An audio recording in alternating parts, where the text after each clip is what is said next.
Hi, Kevin Coop here, and this is FaceTime with the Content Guy. So this is the main street in the Connecticut town where I live. And the thing is, right now it's kind of a cold and rainy fall day, but in a few short weeks, well, this main street is going to be festooned with Christmas decorations. There are going to be wreaths, there are going to be reindeer, there might even be some fake snowflakes, there'll be tons of lights. And on private property, and there's a lot of it around here, there are going to be creches, and it's going to really feel like Christmas. And the thing is, it's also going to feel like Christmas a little bit down the street where Starbucks is. Despite the fact that their cups are red and don't have a lot of decoration on them, despite the fact that the baristas there are going to say Happy Holidays, because that's their definition of inclusiveness. By the way, it's also important to point out, Starbucks sells a little something called a Christmas blend.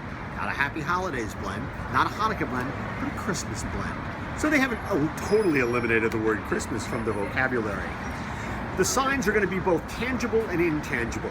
There are going to be people who are going to be cheery, there are going to be people who are going to be not so cheery, and there are going to be some Scrooges. That's just the way life works.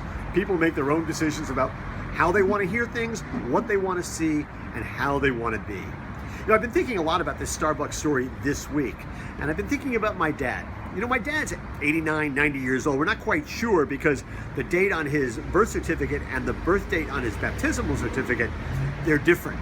But he's 89 or 90 years old. And, you know, I guess part of it because of the way my dad was raised, there are three words my father has really never been able to say. He never is able to say, I love you.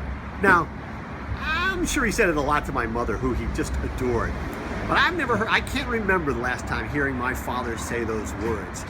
But you know, there are three words my father is able to say, and he says them very easily. He always says, God bless you. And there are moments when when I'm talking to my dad, and inevitably when I'm leaving or something like that, he'll say, God bless you. And it used to really annoy me that he wouldn't say, I love you. But I realized, I guess with maturity, that what he really meant was, I love you. It's just that those words are not in his vocabulary. So it's funny, now whenever I hear my dad say, God bless you, I think to myself, I love you, and I say, I love you too. Maybe make him crazy. Occasionally I give him a kiss, that really makes him nuts. But the thing is, you know, one of the things I realize is I'm responsible for my own happiness. I'm responsible for my own satisfaction. I can't lay that on him. It's not his fault. He's doing the best he can. And he's doing the best he can under the circumstances in which he finds himself. The people who go to Starbucks and find, you know, all these faults with Starbucks and the way it's approaching the holidays, well, you know something? When they hear Happy Holidays, they ought to just think to themselves Merry Christmas and say Merry Christmas back and not make such a big deal out of it. You know, they think that somehow Starbucks is participating in the war on Christmas. Well, I think these are just people who are looking for a fight.